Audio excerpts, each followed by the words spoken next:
Baik, selamat datang di pertemuan ketiga kita di kuliah Functional Programming. Nah, pada pertemuan kali ini kita akan mencoba memahami fungsi sebagai satuan dasar dari Functional Programming.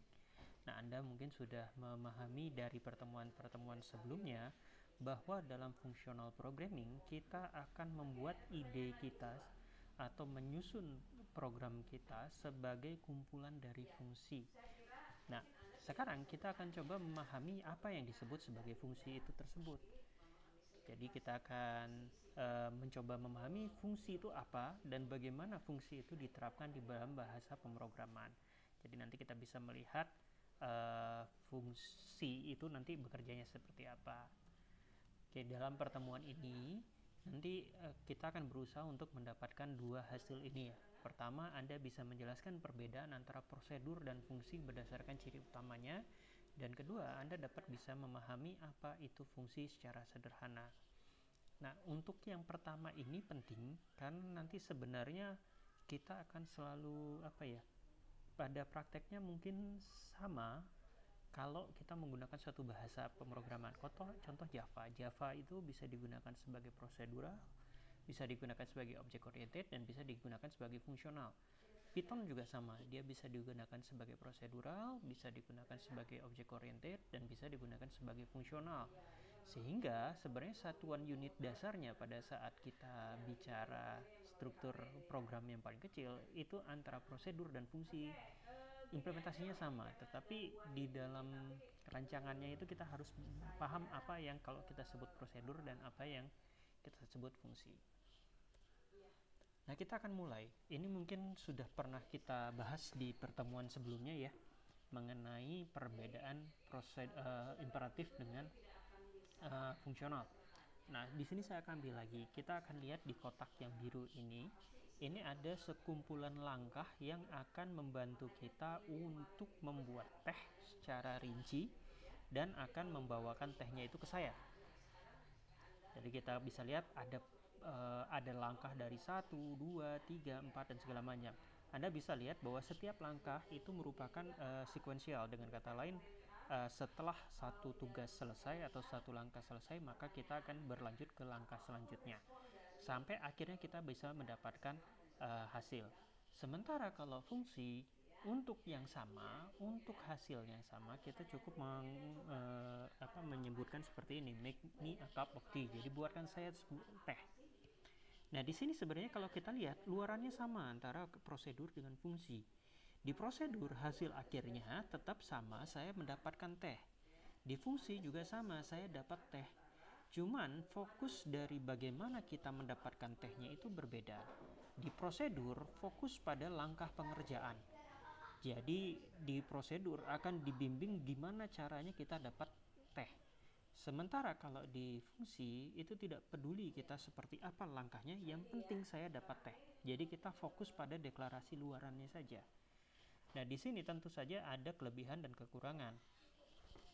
Kalau kita bicara prosedur, prosedur itu kelebihannya dia rinci. Dengan kata lain, kalau misalnya kita mengikuti prosedur, tehnya itu akan selalu sama setiap kali dia dijalankan. Jadi misalnya prosedurnya itu adalah teh panas dengan gula 2 sendok, maka setiap kali prosedur dijalankan dia akan keluar teh panas dengan gula 2 sendok. Karena dia ditulis secara rigid di dalam prosedurnya. Nah, sementara kalau fungsi kan tidak, dia hanya menyebutkan bawakan saya teh. Bisa jadi sekarang teh hijau, besoknya teh hitam, mungkin besoknya teh tanpa gula, dan besoknya ini. Yang penting teh. Jadi fungsinya tidak penting. Atau cara membuat tehnya yang tidak berbeda. Kalau di sini kita menggunakan kantong teh ya, karena ada tea bag kalau di prosedur. Tapi kalau di fungsi bisa jadi beda. Ada yang pokoknya kalau misalnya tehnya sama, dia bisa dibuat dengan menggunakan kantong teh, bisa dibuat dengan menggunakan teh daun teh itu ya, yang daun teh yang bukan di kantong, atau dengan menggunakan teh instan yang bubuk, atau dengan menggunakan teh yang sudah ada di botolan dipindahkan ke gelas. Jadi di situ perbedaan-perbedaannya. Fungsi kelemahannya di sana, tetapi fungsi akan punya kelebihan karena dia lebih fleksibel dan bisa lebih apa ya, di dalam implementasi yang berbeda dia akan bisa lebih mudah beradaptasi ketimbang prosedur. Kalau prosedur sangat-sangat rigid, dia tidak bisa diubah seenaknya kalau sudah kita buat. Nah, ini mungkin contoh fungsi dan prosedur kalau kita lihat di kode. Anda bisa lihat yang di sebelah kiri ini adalah contoh prosedur di dalam bahasa Pascal, yang di sebelah kanan adalah contoh suatu fungsi di dalam bahasa Python. Nah, kalau yang di prosedur Pascal ini kita bisa lihat ada prosedur 1, 2, 3 sampai bikin n, function ada. Nah, di sini kalau kita lihat prosedur itu tidak perlu ada returnnya sebenarnya, karena nilai C ini akan selalu sama dimanapun dunianya selama dia masih dalam satu program. Mungkin contohnya seperti ini, kita akan lihat Pascal di bagian atas di sini kan ada A, B, C. Kemudian di dalam prosedurnya A, B, C-nya itu akan diolah jadi misalnya menjadi ini X, Y, Z-nya itu nanti diolah seperti ini. Jadi pada saat kita panggil A, B, C-nya itu akan sama, tidak perlu. Jadi kalau di sini kan sebenarnya X, Y, Z. Prosedur find min ini yang dimasukkan adalah argumennya adalah X, Y, Z dan M. Nah, kemudian di sini akhirnya mencari yang mana yang minimum. Jadi kalau dikembalikan nilai minimumnya, M-nya. Nah, yang di sini kan kita hanya memasukkan A, B, C dan minimumnya. Anda perhatikan minimum inilah yang M di sini. Nah, minimum ini kan punyanya si program yang X prosedur, bukan punyanya prosedur find min. Tapi kenapa nilai ini tanpa di return tetap masih bisa kita panggil di write line? Nah, itu contoh prosedur dengan mutable data. Jadi datanya tuh state-nya disimpan di manapun. Jadi kalau nanti dipanggil di suatu tempat ya datanya akan berubah. Nah, berbeda dengan kalau misalnya Python. Python seperti ini. Kalau kita jalankan, ini nilai X-nya tidak akan berubah. Jadi misalnya def do change XY. Nah, kalau di sini ini kita hanya fokus pada do change-nya aja, diganti antara X dan Y-nya. Nah, contohnya seperti ini. Kita akan coba di dalam kodenya.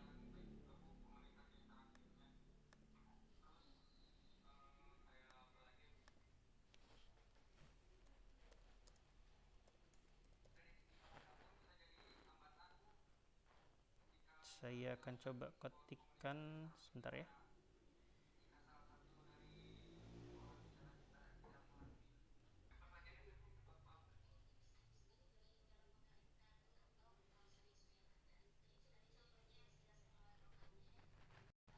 Oke, sebentar, ininya agak def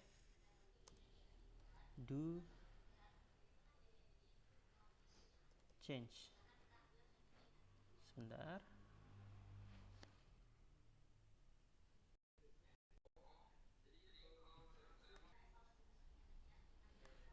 Oke, kita punya fungsi dash do change.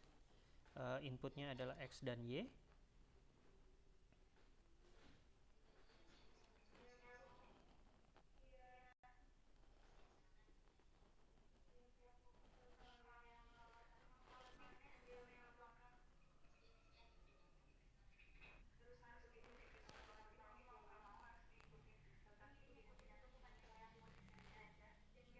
X dan Y, kemudian kita ke baris selanjutnya itu kita akan masukkan fungsinya.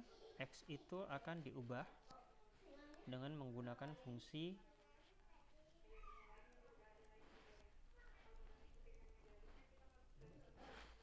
add. Intinya dia akan menambahkan nilai X sebanyak Y di dalam fungsi do change ini.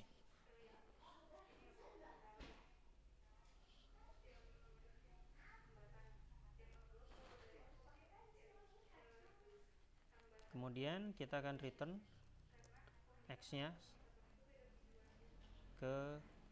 sebagai keluaran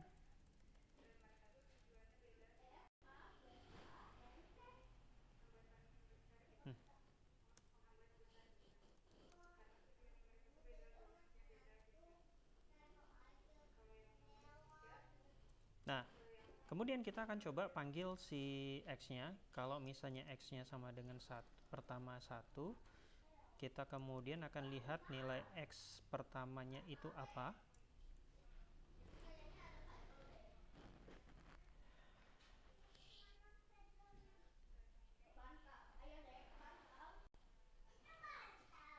Kemudian kita akan print hasil dari pemanggilan fungsi kita.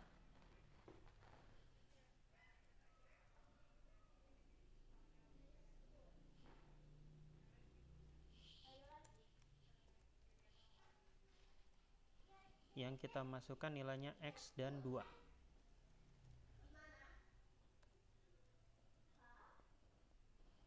Kemudian kita print lagi nilai X.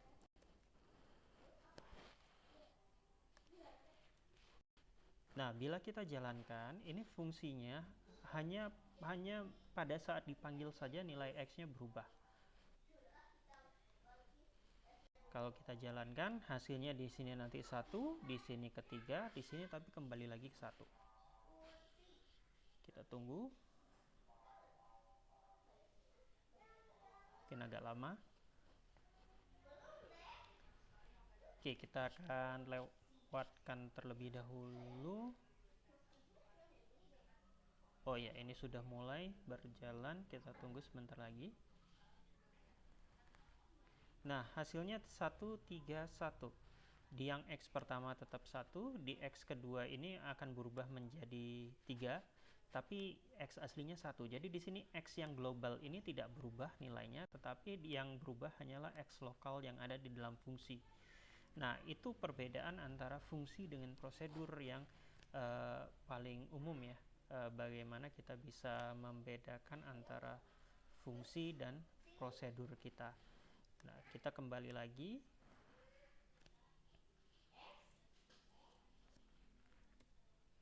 Nah, sekarang kita akan coba mendefinisikan fungsi. Fungsi itu kalau dalam bahasa pemrograman bisa didefinisikan sebagai block of statement that perform specific task, atau suatu blok yang berisi ekspresi atau pernyataan yang melakukan satu tugas tertentu. Jadi kalau kita modelkan, sebenarnya dia bisa dimodelkan seperti ini. Ada suatu kotak yang kita sebut sebagai function. Kita masukkan input data, nanti dia akan mengeluarkan output data. Nah, perilaku function ini seringkali kita modelkan sebagai black box. Dengan kata lain, kita tidak perlu tahu sebenarnya dalamnya seperti apa. Yang penting behavior antara input dan output data itu terpenuhi. Jadi inputnya apa, outputnya apa, itu kita jelas. Nah, pemodelan fungsi itu umum dilakukan dengan menggunakan bahasa matematika. Ini adalah model umum dari suatu fungsi. Di sebelah kiri itu dengan menggunakan tanda kurung, kita akan memasukkan representasi dari input datanya. Jadi di sini dalam kurung A, B itu adalah representasi data. Kemudian kita menggunakan tanda panah kanan yang artinya memetakan input tersebut menjadi output data yang ada di sebelah kanan. Di sini kita bisa tuliskan fungsi dari A dan B. Nah, fungsinya ini apa? Itu yang nanti kita jelaskan dalam implementasi. Jadi contohnya seperti ini. Kalau kita mau memodelkan penjumlahan, maka kita bisa menuliskan model penjumlahan tersebut sebagai ini. Jadi A, B dipetakan ke A plus B. Jadi itu adalah model umum dari fungsinya. Nah, nanti setiap tugas yang ada di dalam functional programming itu akan kita modelkan seperti ini. Apa sih inputnya dan outputnya itu seperti apa? Si inputnya itu akan diproses seperti apa di sebelah kanan. Nah, kalau kita bicara mengenai suatu fungsi, fungsi itu punya sintaks dasar seperti ini. Jadi bentuknya dia pasti pertama ada return type-nya. Ini yang menyatakan tipe data outputnya apa. Terkait dengan tipe datanya, apakah dia integer, apakah dia float, apakah dia boolean, dan segala macam. Jadi ada return type-nya. Setelah return type, ada function name. Ini adalah nama fungsinya. Nah, setelah nama fungsi biasanya pasti ada argumen. Argumen itu adalah input data kita. Argumen boleh 1, boleh 2, boleh banyak, atau boleh tidak ada. Nah, setiap argumen harus jelas tipe datanya. Nah, tapi di dalam beberapa bahasa pemrograman, tipe ini sifatnya implisit. Jadi tidak ditulis secara langsung. Contoh misalnya kalau kita bicara Python, Python itu adalah implicit data type. Jadi dia tidak akan dituliskan secara eksplisit tipe datanya apa sampai kita isi datanya. Jadi tidak perlu menuliskan return type dan type, nanti kita bisa lihat return type-nya apa dari behavior di body-nya. Nah, setelah 3 yang di atas, maka kita akan buat jadi body function. Nah, ini contohnya bagaimana sintaks dasar fungsi itu diterapkan. Jadi integer ini adalah return type-nya, add itu adalah function name-nya, integer A, integer B ini adalah argumen atau input untuk si fungsi ini. Nah, yang diantara tanda kurung ini adalah bodinya atau isi si fungsinya. Di sini isi fungsinya adalah kita menambahkan, kemudian kita kembalikan nilai penjumlahannya. Nah, fungsi itu bisa kita bagi menjadi beberapa jenis. Ada fungsi tanpa argumen dan tanpa return value, fungsi tanpa argumen dengan return value, fungsi dengan argumen dan tanpa return value, fungsi dengan argumen dan return value. Jadi 4 ini. Jadi berdasarkan ketiadaan atau keadaan return value output atau argumen input. Kita akan lihat contohnya satu-satu. Nah, ini contohnya kalau yang no argument atau no return value. Tidak ada argumen, tidak ada return value. Kita coba di Python ya.